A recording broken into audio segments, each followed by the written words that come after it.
বিকাশ ভবনের সামনে শিক্ষক শিক্ষিকারা যেভাবে আন্দোলনে নেমেছেন তাতে তারা দিশেহারা। আন্দোলনের কোনো আগামাথা নেই। দমদম ব্যারাকপুর সাংগঠনিক জেলা তৃণমূল কংগ্রেস কার্যালয়ে এসে এমনটাই জানালেন ব্রাত্য বসু। আগে আলোচনা করুক, লিখিত কোনো কমিউনিকেশন নেই। সচিবালয় থেকে বারবার জানতে চাওয়া হয়েছে এরা বসে আছেন কেন, তখন যুদ্ধ চলছে দেশে, সিজ ফায়ার হওয়ার পর তখন আমরা জানতে চাই, কিন্তু কোনো উত্তর দেয়নি তারা। তিনি বলেন 2500 শিক্ষক আমাকে বলছে আমরা সরকারের সব কথা শুনতে সহযোগিতা করতে রাজি আছি, আরেকটি সংস্থা চাইছে না। এভাবে তো চাল আর কাকড় আমি কেন বাছাবাছি করতে যাব? আমার কাছে সবাই সমান। দাবিটা কি সেটাই আমরা জানি না, মিডিয়ার কাছ থেকে শুনছি। পুলিশ বাড়াবাড়ি করছে। এই প্রসঙ্গে তিনি বলেন পুলিশ সাংবাদিক সম্মেলন করে বিষয়টা সমস্ত খোলসা করে দিয়েছে। মিডিয়া আন্দোলনকারীদের মুখপাত্র হতে পারে কিন্তু সচিব হতে পারে না, লিখিত হবে কোনো বার্তায় আসে না। মিডিয়ার মাধ্যমে যেটা জানতে পারি ওরা পরীক্ষা দিতে চান না, সসম্মানে স্কুলে যেতে চান। এটা সুপ্রিম কোর্টের নির্দেশ, সেটা আমরা কিভাবে অবহেলা করি? যারা পরীক্ষা দিতে চান না তারাই কি একমাত্র? যারা ওখানে বসে আছেন তারা একটা অচল অবস্থা তৈরি করার জন্য বসে আছেন, সেটা কাঙ্ক্ষিত নয়। ওদের মাইনা সুনিশ্চিত করা, ওরা যাতে স্কুলে যেতে পারে সেই বিষয়টা দেখা, সমস্ত বিষয়টা আমরা দেখছি। মুখ্যমন্ত্রী ওদের ব্যাপারে সহানুভূতি সম্পন্ন। কেন এটা ওরা করছে সেটা সবাই নয়, একটা অংশ করছেন। অনেকেই ধর্নায় বসতে চান না, রিভিউ পিটিশনের জন্য অপেক্ষা করুন, এটা যাতে আমরা সুষ্ঠুভাবে পালন করতে পারি। এটা তো একদম সুপ্রিম কোর্টের নির্দেশ। তাহলে মহামান্য সুপ্রিম কোর্ট যেটা বলেছেন সেটাকে তো আমরা কন্টেম্প্ট অফ কোর্ট কি করে করি? আর যারা বলছেন পরীক্ষা দিতে চান না তারাই কি একমাত্র? কারণ আমি এই মুহূর্তে আজকে একটা চিঠি আমি আপনাদের দেখাচ্ছি, যে চিঠিতে প্রায় 2.5 থেকে 3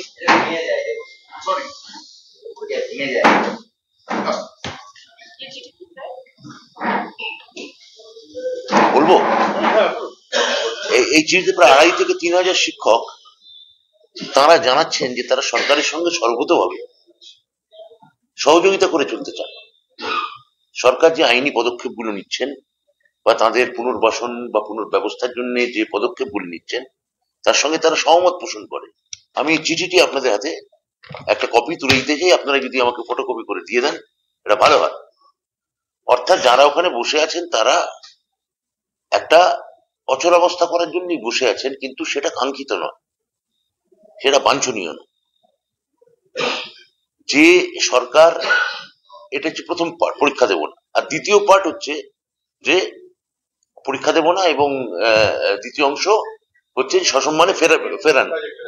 তা সেটার জন্য তো যত আইনি রিভিউ পিটিশন, আইনি পরামর্শ নেওয়া, ওদের বক্তব্য আমাদের মধ্যে ইনকর্পোরেট করা, ওদের স্কুলের মাইনে সুনিশ্চিত করা, ওরা যাতে স্কুলে কোনো রকম কোনো সমস্যা বা অসুবিধায় না পড়েন সেটাকে দেখা, এই সমস্ত পদক্ষেপগুলো তো আমরা নিয়েছি। আমরা ওনাদের মূল যে সমস্যা তার সঙ্গে আমি আমার মাননীয় মুখ্যমন্ত্রী, আমার সরকার গভীরভাবে তাদের সঙ্গে সহানুভূতি সম্পন্ন।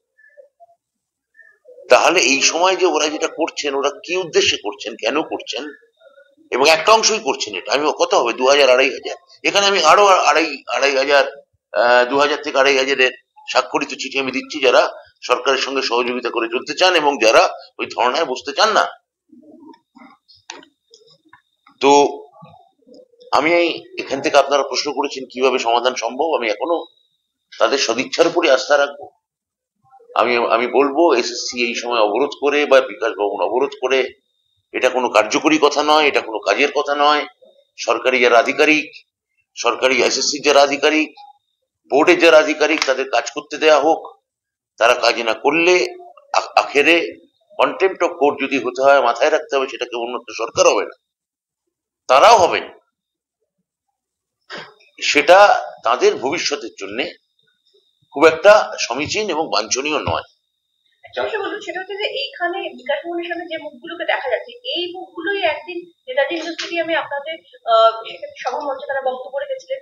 আবার এই মুখগুলোই আপনার সঙ্গে মিটিং এর পরে বেরিয়ে এসে বলেছিলেন যে তারা সন্তুষ্ট মোটামুটি সেই মুখের, কিন্তু সেই মুখরাই আবার তারা আজকে আন্দোলন। আরে সেটা তো আপনার দেখুন, এবার আপনারই প্রশ্ন, এটা হয়তো আপনার চ্যানেলের ন্যারেটিভ, পার্শ্ববর্তী অন্য কোনো চ্যানেলে হয়তো ন্যারেটিভ হচ্ছে, সেদিনও তারা সন্তুষ্ট ছিলেন না, আজকেও তারা সন্তুষ্ট নন।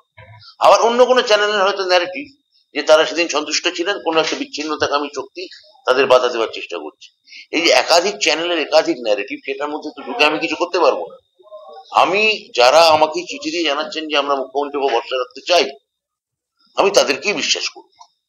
যারা পর্যন্ত সম্মত হচ্ছেন, যারা আন্দোলনটা চালিয়ে যাচ্ছেন, সেক্ষেত্রে মানে সমাধানটা আপনি বলছেন যে আপনারা আলোচনায় বসার জন্য, সেক্ষেত্রে আলোচনাটা কিভাবে হবে বা কি আলোচনা যা হওয়ার হয়ে গেছে, আলোচনার নতুন কোনো অবকাশ নেই। এরা যারা বসে আছে তাদের ক্ষেত্রে কি বার্তা দেবেন? তাদের ক্ষেত্রে আমি বার্তা দেবো এটাই যে আপনারা, আমরা যে আইনি লড়াই লড়ছি সেটার জন্য অপেক্ষা করুন।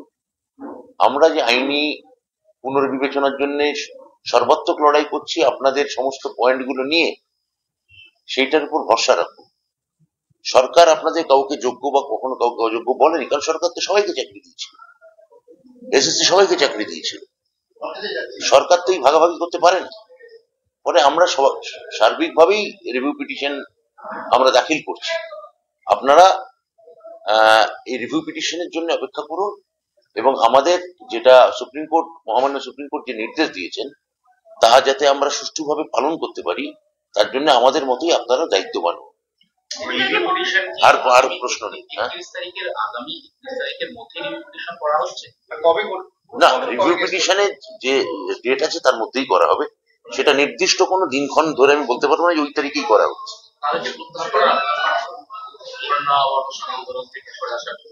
বলে দিয়েছি আমি অলরেডি যে আমি বারবার করে বলতে চাই যে আপনারা এই ধরনের কোনো হঠকারী জায়গা থেকে সরে আসুন, সরকারের সঙ্গে সহযোগিতা করুন। আপনাদের যে সামাজিক যে অবস্থা বা মানসিক যে অবস্থা সেটা কিন্তু আমরা ফিল করছি। মুখ্যমন্ত্রী গভীরভাবে সেটার ক্ষেত্রে সমব্যথী এবং সমবেদনা দেখাচ্ছে। আমরাও আপনাদের সঙ্গে আছি এবং এতবার আমি আপনাদের কথায় বৈঠক করেছি।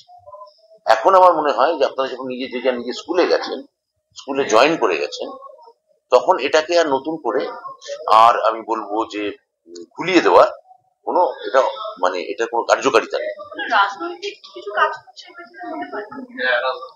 আমি বলতে পারবো না। যদি এর পেছনে কোনো রাজনৈতিক মদতদাতা থাকেন সেটা আমার জানা নেই। যদি থাকেন সেটা তার দায়ভার ওদের মাথায় রাখতে হবে। চাকরি আমরা দিয়েছিলাম, চাকরি খেতে চেয়েছিলেন অন্য রাজনৈতিক দলগুলো।